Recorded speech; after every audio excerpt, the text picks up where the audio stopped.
The Time Force Megazord was unique in that it could combine into two entirely different looking Megazords, Mode Red and Mode Blue, and that versatility even extended into combining with the Time Shadow. Schnipper-dipping. Schnipper-dipping is the art of taking a schnipper and dipping it, usually in cheese or for dessert like chocolate or peppermint or mint chocolate.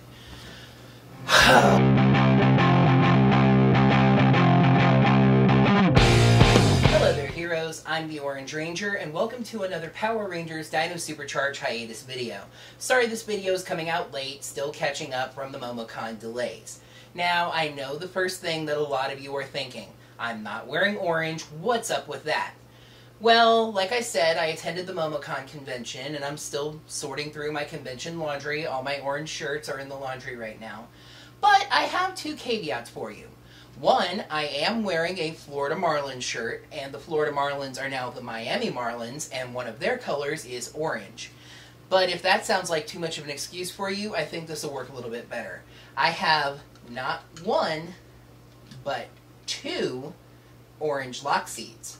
Orange! So, I think we're good. Today we're going to take another look at the heavy metal of Power Rangers. A Power Ranger season can often be identified just by taking a look at its initial Megazord.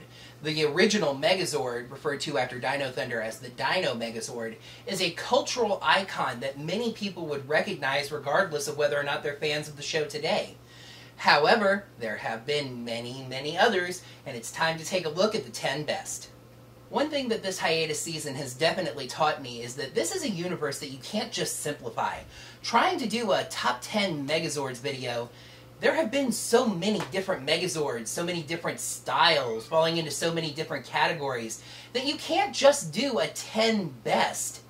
So for today, I'm just looking at the core, basic, initial Megazords. Just the core team of Rangers, no extra Zords, no auxiliary Ranger Zords, etc. I'll probably do videos on those at some point, top 10 auxiliary Ranger Megazords, top 10 auxiliary Zords, etc. But for today, we're just sticking to the basics. Number 10, Dino Charge Megazord. So once again, another list starts off with the current one. The Dino Charge Megazord is just a 3-Zord Megazord, but what's cool about it is the unique way that it combines. In fact, if you look at them, each of the 3 red T-Rex Dino-themed Megazords uses the T-Rex Zord in a different way. In this one, the head of the T-Rex is one of the shoulders with the body turned sideways. However, this is another one of those red forms the majority of the body Megazords, with the other 2 Zords just forming arms. Another thing that stands out to me about this Megazord is how primal the attachment process is. One of the key terms used in the Sentai Dino Charge comes from, Kyoryuger, is the term Gabarincho, and it's used when the Zords attach. It more or less translates to chomp, and that's an accurate description, as the Zords bite on under the underarms, attaching with their mouths.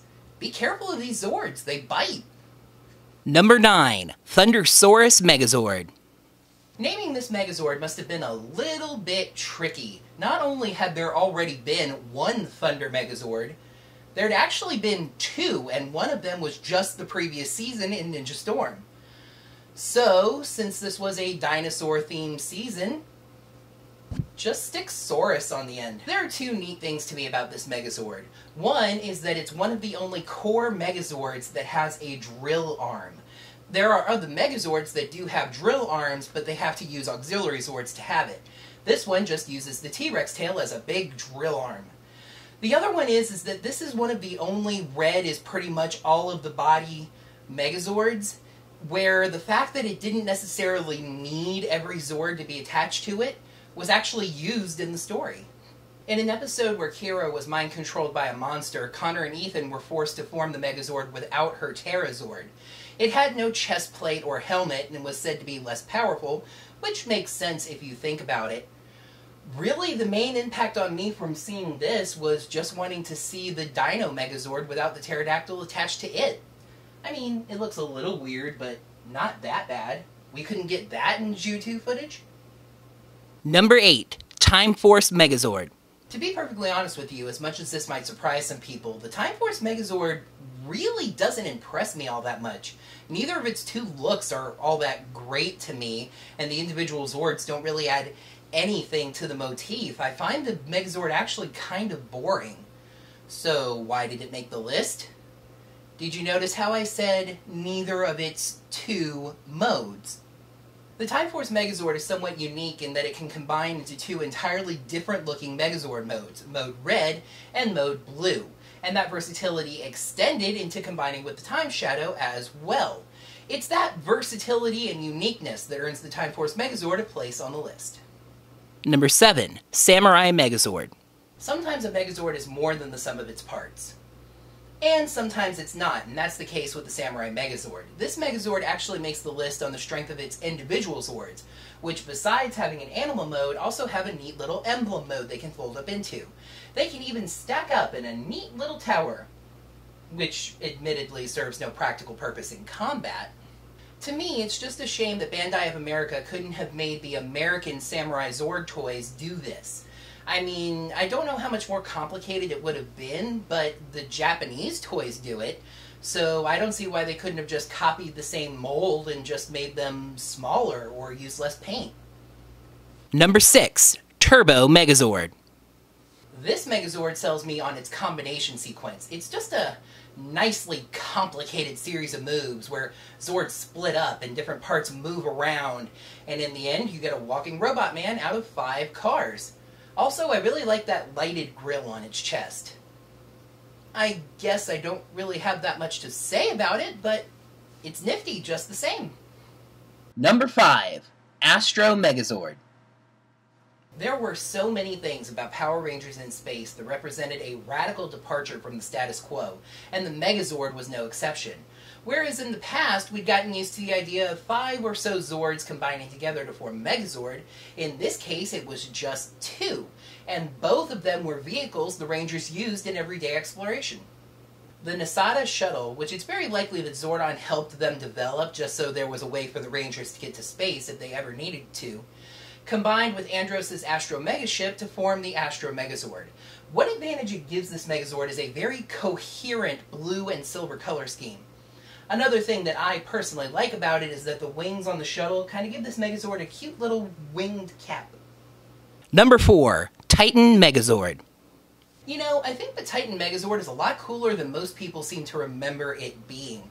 First of all, it was made up of humanoid Zords, which we don't get that often, especially in Zords that combine. And second, like Time Force, there were 2 modes for it to combine. Although, unlike Time Force with 2 different Megazord modes, in this one we had the Dragon Rider mode, where the Red Phoenix Titan could ride on a dragon comprised of the other 4 Zords, or the Wizardly Titan Megazord with a nice pointy cap. Also, it was controlled on a chessboard with strategic moves. Not that that ever really played into anything. Number 3. Legendary Megazord. Have I mentioned that the pirate theme of, okay, well I guess Gokaiger, since Super Megaforce totally ignored it, is something that I found really cool? If the Titan Megazord looked cool because it looked like a wizard, the Legendary Megazord looks even cooler for looking like a really neat pirate. I really like the pirate hat. Again, I'm a sucker for Megazord hats. And I especially like how its swords are the mast of the sky ship. My only real knock against this one is how generic most of its Zords are. It's the really cool sky ship and 4 other Zords. Vehicles. Vehicles that pirates are really well known for using, like a jet and a bulldozer that never even really did anything except form the Megazord. Alright guys, make sure to stay tuned through the break to find out my rather nostalgic top 2.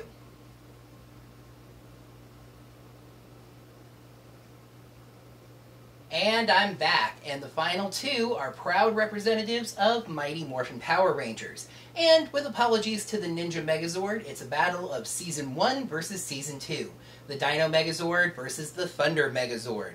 Is it going to be complete nostalgia this time around, or can I show a little love for the first major change the show ever made? Number 2. Dino Megazord. Like I said, this Megazord is a cultural icon, remembered by people who haven't even thought about the show in years. One thing I really like about the Dino Megazord is how the arms both come from one Zord, the Mastodon. I imagine if this Megazord were to be designed today, the Mastodon would actually form the legs, while the Triceratops and Saber-Tooth Tiger would become arms. Versatility is a key here too, as this Megazord first forms in tank mode, with more powerful artillery in exchange for mobility. In fact, I can remember one time that Jason had the Megazord duck by converting back into tank mode. But of course, it's that primary Megazord mode with the big shoulders and the pointing horns that's burned into the memory of a generation. A funny note to leave off on this one with: did you guys ever wonder why that Pterodactyl Zord is actually red and not really pink for the Pink Ranger? Well, just try to remember this Megazord with a nice bright pink chest plate right in front. I mean, hey, that may have actually worked for the early 90s. Number 1. Thunder Megazord. Alright, this is kind of a personal pick because the Thunder Megazord was my first real wow moment for Power Rangers. I mean, the Dino Megazord was great, don't get me wrong, I really liked it. In fact, I told people from the very beginning that the Zords were what drew me to the show in the first place. But we reached the point where the Dinozords were gone, and in their place were these new, different-looking, powerful Zords that formed this really awesome-looking Samurai Megazord with a really sharp sword and a cool helmet.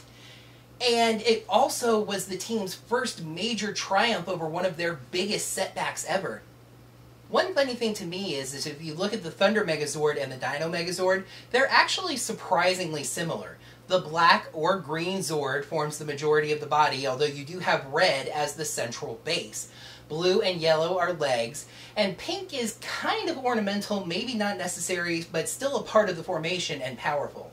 In the Thunder Megazord's case, the pink Phoenix Zord forms leg bracing, knee, back of the knees, leg armor. It's kind of always been unclear to me.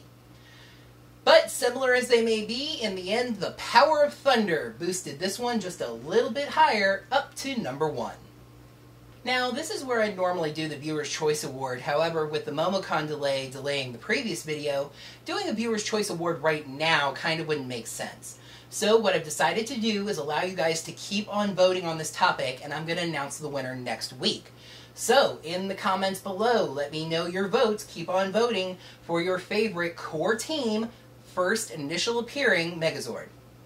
As you guys have seen at the end of almost all of my videos, and you will see at the end of this one, I am far from perfect at this little hosting thing.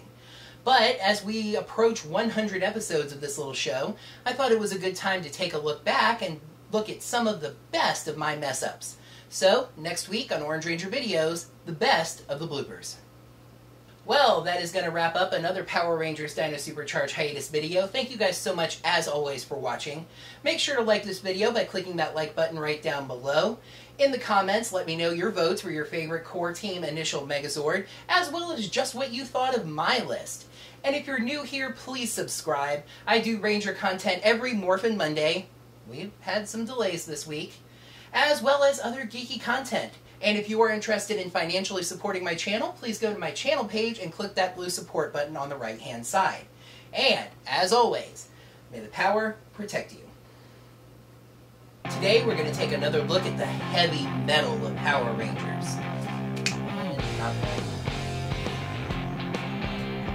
One thing that this hiatus season has definitely taught me is that this is a universe that you can't simplify. For example, Another thing that really stands out to me about this Megazord is how one of the key terms from the Sentai Dino Charge comes from Kyoryuger is Gabarincho, and it's used when the Zord's attached. It more or less translates to bite, and that is not like chomp. To be perfectly honest with you, as much as this might surprise some people, the Time Force Megazord was unique in that it could combine into which, besides their animal mode, can also fold up into neat little emblem modes. Those emblems can either be... The Samurai Megazord actually makes the list on the strength of its sometimes sometimes a Megazord is more than the sum of its parts.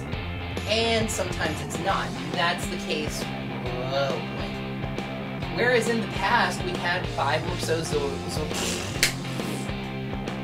There were so many things about Power Rangers in space that represented a drastic...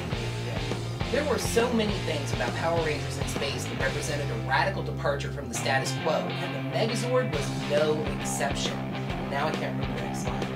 And the Titan Megazord, wizardly with a nice pointy cap. And I especially like how its swords are the mast of the skyship. My only real knock again... I imagine if this Megazord were to be